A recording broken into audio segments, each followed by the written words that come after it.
Hello, Grant Mourre, President and CEO of SPC Nickel Corp. We are a fairly new junior exploration company focused primarily on nickel and the commodities related to nickel, such as copper, platinum, palladium, and gold. Our exploration activities are focused within Canada and primarily within the Sudbury Mining Camp. Brilliant, Grant. Lovely to have you on. Thanks for joining us. We've been talking about for about a year on our battery show over at the cruxinvestor.com app. Grant, just for people new to this, and probably me actually, because we've not met or spoken before, give us a little bit of your background, please. Well, I'm a background geologist, originally from Western Canada, and then moved to Sudbury, Ontario, around 20 years ago to continue my education in Sudbury. And after that, I ended up by staying in Sudbury, working for many of the large mining companies in Sudbury. So most of my career has been in nickel and nickel exploration in Canada. Right. Like who did you work for? You can name names on the show. Initially started off with Vale, then later progressed into Falconbridge, Xstrata, and Glencore. Right. Okay.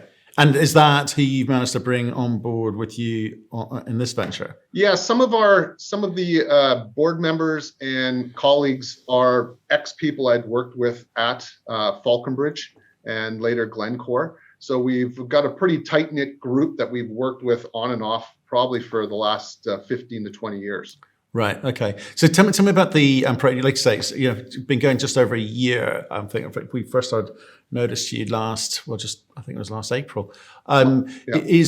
Tell me about some of these assets that you've got, because you've got 4 listed here. What's the focus? So our focus is, initially the company was focused on Sudbury, which, as people know, is one of the largest nickel camps in the world. We've got 2 main assets in Sudbury, one being our Lockerby East project, which was a past producing mine owned by Falconbridge. And our other asset is the Aer-Kidd project, which is located between 2 developing and producing mines. So then we have a third asset just within the Sudbury mining district, but not within the Sudbury Basin, and that's called our Janes project. And then just recently, we've added a really exciting camp scale nickel opportunity in northern Canada called the Muskox property, which is something we're really excited about moving forward. That's over at Nunavut. So let's focus on Sudbury, because that's an area we know a little bit about. So Lockerby East and Aer-Kidd, ex-Falconbridge asset there. I'm trying to understand the plan, because you are a $15 million company, right? You've got how much cash have you got in the bank at the moment? About 5.5. Right, 5.5. You've done a raise recently, so top it up a little bit. What's the plan? Because small companies with multiple assets, it gets confusing for people looking in, trying to work out, what they should be looking at, what you're going to be doing with it, where the value is, etc. So can we kind of run through those projects in terms of what you know and how you're going to come at them? Yeah, sure. I mean, our focus for moving forward in 2022 is going to be in our Lockerby East project. It's a more advanced project. It's got historic resources that were published back in 2009 by a company called First Nickel. It's a fairly large, a lower grade deposit, but close to surface, close to infrastructure, and it also has higher grade potential at depth. So that's the project that we are focusing on for this year, and we're going to be getting the drills actively turning towards the end of the month. Our Aer-Kidd property is just really well positioned between 2 great assets, that being Vale's Totten mine and the Victoria project that's being built by KGHM. So, our ultimate goal would be to be a producer in Sudbury. That's what we'd like to do. I think there's a need and a void within Sudbury for another company, a junior company, to come along and start producing nickel in the basin. So that's ultimately where we'd like to end up. We think we're a few years out from that, but our Lockerby East resource and West Graham resources, I mean, there's not very many junior companies that have established nickel resources within the Sudbury Mining Camp. Okay. So that, I think, Okay, fairly. there's a biggie. We're going to be a producer, given the kind of capex required for some of these sulfide projects. So, what? Let's start with Lockerby East, right? That's the most advanced one. It's historic data there. You talk about indicated resources of 8.5 million tons at 0.45. Some of the companies we've seen come on here, they're happy with their 0.3. It's not bad grades, and then you've got some high grade stuff running through there as well. So. How do you move that forward? If that's the focus, you've got $5.5 million. What can we expect to see from you this year? So the plan for this year is to do additional infill drilling within that resource. The combined inferred and indicated is around 10 million tons. Right. But within that, there is a higher grade section that is up above 1%. So we'll be looking to do some infill drilling this year, further defining that higher grade section. And with that drilling, we'll be able to update the resource towards the end of the year, and that'll put us in a position to be able to make the decision on the next step, whether that's additional drilling, metallurgical work, or moving towards a pre-feasibility stage study. Right, but what sort of scale do you need to show the market? I mean, realistically, you say we want to be, producer in the Sudbury area, the region. You're going to need to move these things off and show real scale because that's where the economics come. So, again, doing any kind of studies at this stage, does that really move the needle? I think so. I think it moves us towards that production sort of decision. And, there's capacity within the Sudbury infrastructure for a resource like this that could be fed into the local infrastructure, into the local mills. And I think that's the advantage that we have, is that the timeline towards development is a lot smaller for us because of the infrastructure, because of the capacity that exists within the Sudbury Mining Camp. With the Glencore connections. Yeah. Okay. No, it's interesting to me how you kind of play these things. That there are mills, but it's kind of like a cabal. Unless you know people, you got to work out how you insert yourself into the mix, as it were. So how much money did you say that you're going to allocate to that this year? The program's around a $2 million program. Right. And I guess the kind of sort of slightly homogenous nature of the ore body, and I know it's infill drilling. Is it exclusively infill drilling, or are you doing some step out expansion drilling? Yeah, we'll be doing some step out. The West Graham resource, which is the larger lower grade resource, it's closer to surface. The Lockerby East resource, which is higher grade, was actually historically mined underground, and it's closer to 2.5% nickel. There's at least a 500 to 800 meter gap in between those two zones that has the ability to expand those deposits, which then starts to move the potential of this deposit into a much larger critical mass, where you have shallower resources, but the potential for higher grade mineralization at depth. So it's I guess baby steps along, looking at the more advanced asset closer to surface, but also evaluating the deeper potential, which in Sudbury is where typically the higher grade, higher value ores is located. Okay. And just help us with these kind of with the expansion side of things, with the step out. Then, how far do you typically step out in these things? Again, come back to the homogeneous nature of what you see there. So within the resource, it'll be fairly tight space drilling. This typical exploration plan in Sudbury is you do your diamond drilling followed up by borehole geophysics, and that helps guide you to the next target. And the idea is then you can start doing your infill drilling on those individual targets and start to put some critical mass together outside of these known resources. Right.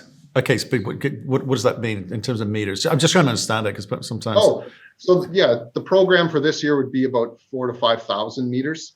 Right. And then based on the results of that, we'd be looking for another phase of drilling, probably either later this year or into the following year. So that's 4,000 to 5,000 meters down. But again, coming back to, so I'm maybe asking it really badly, is just trying to understand, to help educate us as to how much you can bring into the inferred. Do you kind of step back 50 meters, 200 meters, 400? I mean, what's that look like in terms of the drill plan? Yeah, I mean, the West Graham resource is fairly well defined as it stands. So the 10 million tons, I mean, there's an ability to probably, potentially add 50% more to that.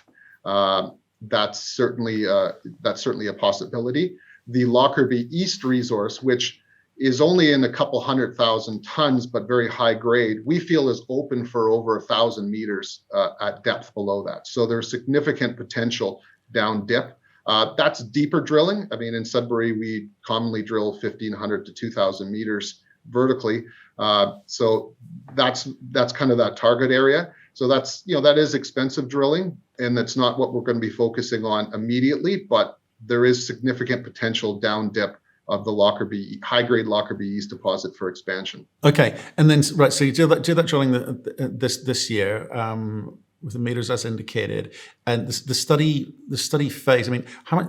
There's obviously sorry, 43-101 on this, but what would the update look like for you in terms of timing? And again, come back to the earlier question of around the sort of scale that you think you need to show to the market, because you're not getting a lot of love from the market at the moment, right? So I think when we started talking about you a year ago, you were at sort of 20 cents or so. It's sort of 11, 12 cents at the moment.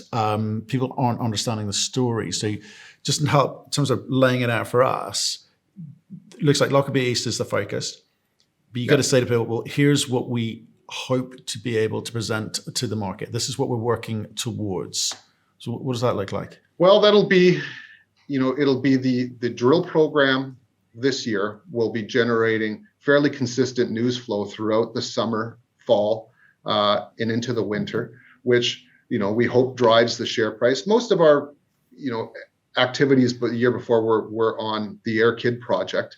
We've shifted gears towards the Lockerby East. So our activities will be generating news flow over most of the summer and into the fall. That allow us to then move towards an updated resource towards the end of the year, which, if everything goes the way we'd hoped, and we've got this, which is probably going to be more a 10 million ton resource up to date with a much better defined high grade core within it that could be focused on initially, then we'd look to refinance to come back to do the additional next step work, which would be the bigger step outs and also the expansion at depth, starting to move the project through the permitting phase and the additional work that needs to be done, such as metallurgical work, environmental studies, moving it towards the ultimate goal of coming up with a pre-feasibility, feasibility stage project in Sudbury. Right, and when would what's the likely timeline for that? I think realistically, we're probably, that could be towards the end of 2023. We could be at that sort of stage, 2023, 2024. A lot of the work is already done. A lot of the infrastructure is already done. So it is a much quicker process, being that it is a formerly active project area and with the infrastructure in place. What's driving you to want to get that into production? Surely you can work that through some feasibility stages, offload that, get more money into the kitty, retain some equity, some way, shape, or form, and then do what you're good at, which is the exploration stuff, whether Aer-Kidd, James, or over at Muskox. What's right? Do you feel as CEO you have to say we're going to get this into production, or is it genuine desire to? Well, I would say when we started the company, that was the objective, was to become a producer in Sudbury. Now, I don't think we're necessarily beholden to it, that we have to do that. Obviously, if we develop a very attractive resource in a very friendly mining jurisdiction, that might be a very attractive asset for other companies. And we'd certainly entertain discussions with either the companies in town or other companies out there. And that would allow us to focus on exploration on other activities. But right now, the path forward is moving this project towards more of a development stage. And along the way, if we get some interesting offers or it becomes attractive to other companies, would certainly entertain that. Right, sure. but now's not the time to have. Well, I don't know. Is now the time for you to have those conversations? Like, say, it's a 43-101 on it. You've ex-Glencore. They've been down picking up equity in Horizonte down in Brazil. They're obviously very keen and got big balance sheets. So, at what point do companies like you start those conversations? Well, I think for the Lockerby East project, it is bringing it back into the light. So people are, I don't think a lot of companies or groups are aware that we have it. And so by doing the drilling, by updating the resource, then we can talk educatedly about the asset that we have, what the upside is, and people are going to be able to evaluate the property, and then hopefully, assign that value back to the share price in the company. And that's where we're hoping to see, an increase in the value in the company, because where we're trading at right now, by having a 10 million ton asset in arguably the best nickel camp in the world, I think we're an excellent buy at these prices. Yeah, it's interesting, isn't it? I think maybe it's just a case of shining some light on. But look, okay, so there's Lockerby East. Let's park that up for now. Let's go down to over to Aer-Kidd. Similar sort of setup. He's chasing nickel, copper, PGMs there too. So, but a bit earlier in the process. So, how much money, time, effort going into that? So we actually when we took the company public in last year in March, the focus from March up until probably January or February of this year was drilling at Aer-Kidd. And we did over 14,000 meters of drilling. And our financing and the raising was all tied to that drill program. And, we had some success on the project. I don't think we delivered the results that the market was exactly hoping for. But certainly in that case, the bar was set pretty high for that project, given that it's between two world-class nickel assets. The odds of coming out of the gates and making a 5 or 10 million ton high-grade nickel discovery in your first program, being a public company, is not easy. And so we had success, but I don't think quite the success that the market was thinking, and I think that reflected in our share price. Now, the project is, on location alone, it is an extremely valuable asset. I mean, it's sandwiched in between these two world-class nickel projects. We've got the same sort of geology, same styles of mineralization. We've had some good intersections on the project, and we feel like there's still lots of areas left to test. So this year, having just wrapped up that program a couple months ago, we're going to be kind of taking a step back, compiling all the data, and generating additional targets that we can look at testing in the following year. Because we still feel like there's lots of opportunities, especially at depth. We'd like to put the company in a little better position as far as our market cap and our cash position before we start to explore the deeper parts of that property. Yeah, because you're entering an interesting area with small companies, sort of $20 million companies, where you're cash constrained. In terms of your decision making, you don't make the optimum decisions for what you want to do with the assets. You make the optimal decisions based on the cash you've got available to it. So does that say to again, well, tell us, how do you think you can manage that? You can better manage those messages into market. Do you just focus on Lockerby East, get that to where you need it to be, and then come back to James and Aer-Kidd and Muskox? No, we will be advancing the other projects as well. The Janes and the Muskox projects will be moving ahead as well this year. Again, the bulk of the work will be on the Lockerby East project. But we do feel that it's important to be moving forward on multiple fronts. Although you do have to stay somewhat grounded on your kind of key asset. Aer-Kidd is something that we still consider very important to the company. But I think the reality of doing two large drill programs in Sudbury is probably not something that's feasible for us right now. So we've focusing on Lockerby East, which is more advanced. I mean, I've talked to a lot of investors, and grassroots exploration is still a tough one for a lot of investors. And having an asset with proven resources and a more clear path towards development and advancement is something that is very attractive. And I think that's where that Lockerby East project really fits in well with where the nickel market is right now. Well, yeah, being able to have contain pounds of nickel in the ground that you control, and that's something that we want to move towards. Absolutely. If we look at the move of the nickel price over the last 18 months, it's been fantastic. It should be a great environment for nickel juniors, nickel explorers, in which to operate. Right? You'd think, but you've not kind of seen that love in the share price. So it comes back to a question about, how do you tell that story? What do you think you need to be putting out there, whether it's optimum for you as a explorer or not, Because if I see some of the high grade numbers, 0.51 nickel and over 1% copper over at Janes, I think, well, that's appealing. And that's what you do. You're putting those out in Q3 last year, but again, people didn't seem to register with that. Is that a case of that they need to understand the plan better? Does it come back to that? Yes, and also I would say because I shouldn't say everyone, most of the investors, most of the market was really focused on our results from Aer-Kidd. And the results that we put out from our Janes drilling last year, I thought were fantastic for mineralization right at surface. 1.5% combined nickel copper with 5 grams of palladium at surface would have been a great project for any junior company. Yep.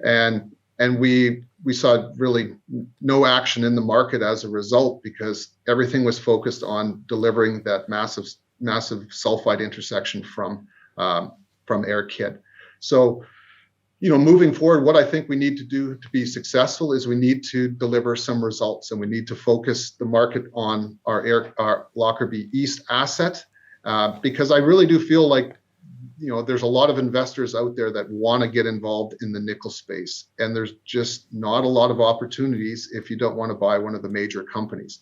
So a lot of investors, in my opinion, are looking for that company that's putting out results, that has contained resources in the ground and has upside to get behind. And I think the program that we've got laid out at Lockerby East this year really has that potential to kind of captivate the market and to show that, hey, we are a player in the nickel space. And given where we are at right now with our market cap and our share price, we're a great buy, and that you should be paying attention to what SPC Nickel's doing. Oh, I'd agree with that. I think there's some of the parts, right? Definitely in your case, and I think Lockerby East is definitely worth more than the whole market cap, the whole entire company at the moment. But it's when you and the board say things like, "Oh, we're going to get into production with that." I think the market's looking and going, well, maybe you've got a long time to get there, lots of dilution between now and then. And I'm trying to understand where and when the upside is for us, right? I think that's the kind of disconnect that I feel just based on some of the questions sent in. So you focusing on that and laying it out, but to what end?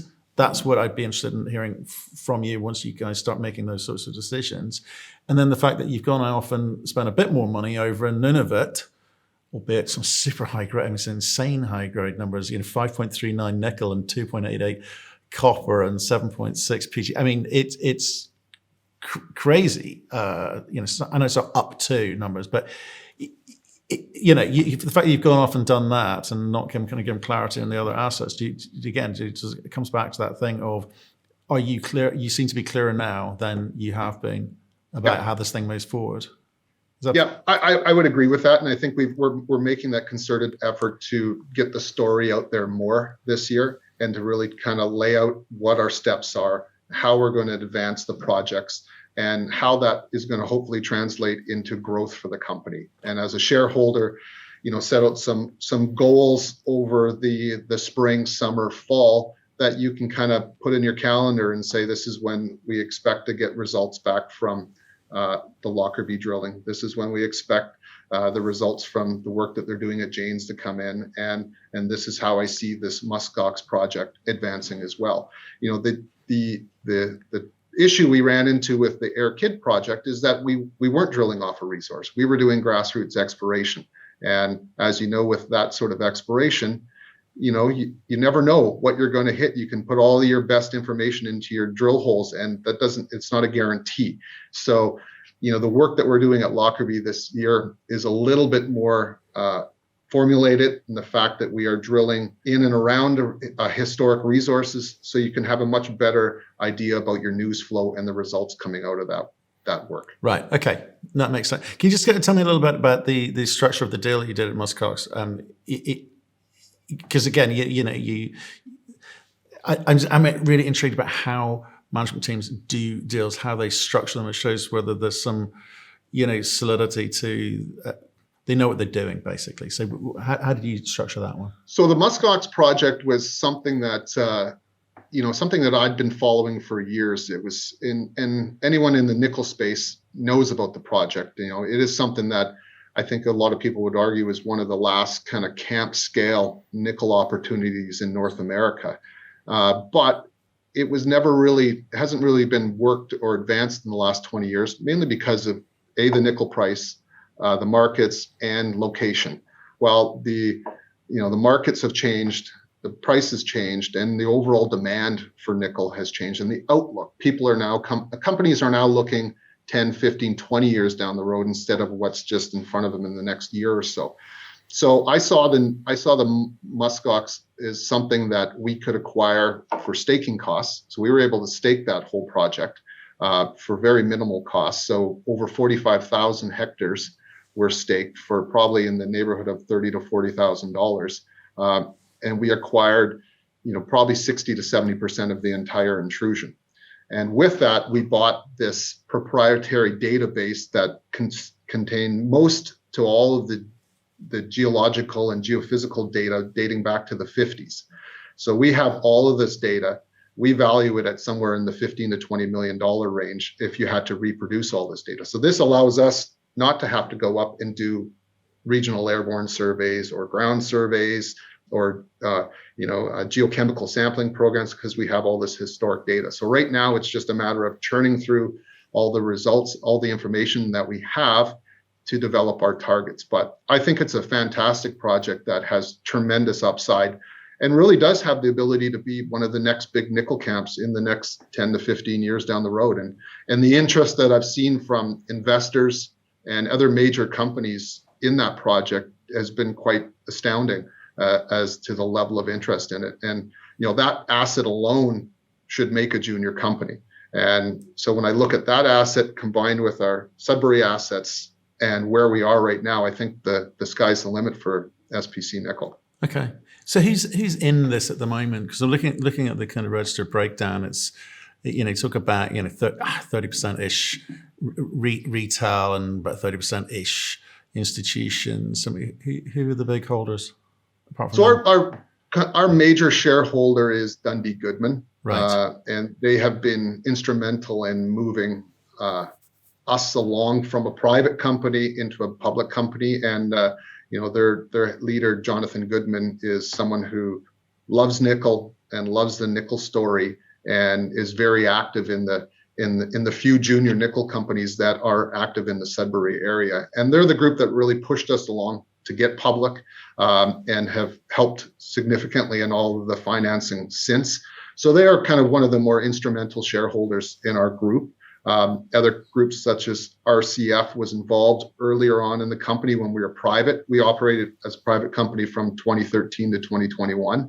So there was a lot of groups that we dealt with at that time while we were private. But more recently, it has been kind of the Dundee Goodman is one of the major shareholders that really helps kind of drive the bus with us. Okay, and you've been at it a while, private and public.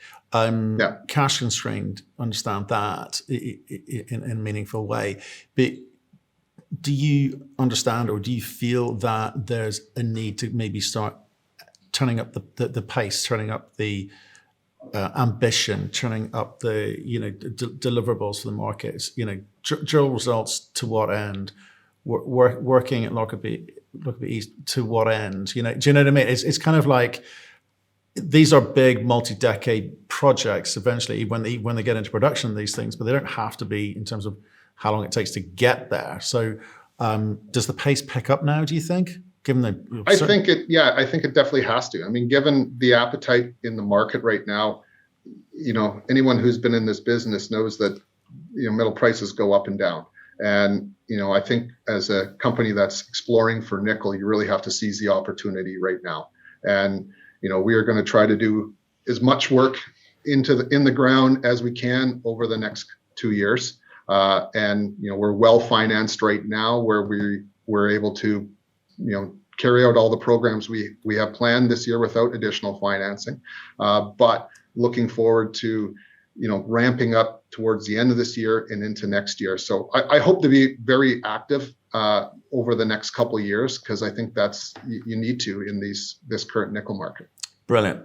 Well, look, Grant, look, nice introduction to the story. I wouldn't mind getting a little bit technical with you, or rather, get one of our geologists get a bit technical with you to understand what it is that you've got here. Because, like I said, I think it does feel like the sum of the parts. You've got a couple of quite strong projects, which are good enough in their own right. And I look forward to you obviously telling the story and getting out there more, and obviously do come back on with us. But it's I'm interested in the way that you're going about it, and the team obviously have been there and done it before, got the T-shirt, etc. So stay in touch, okay? Will do.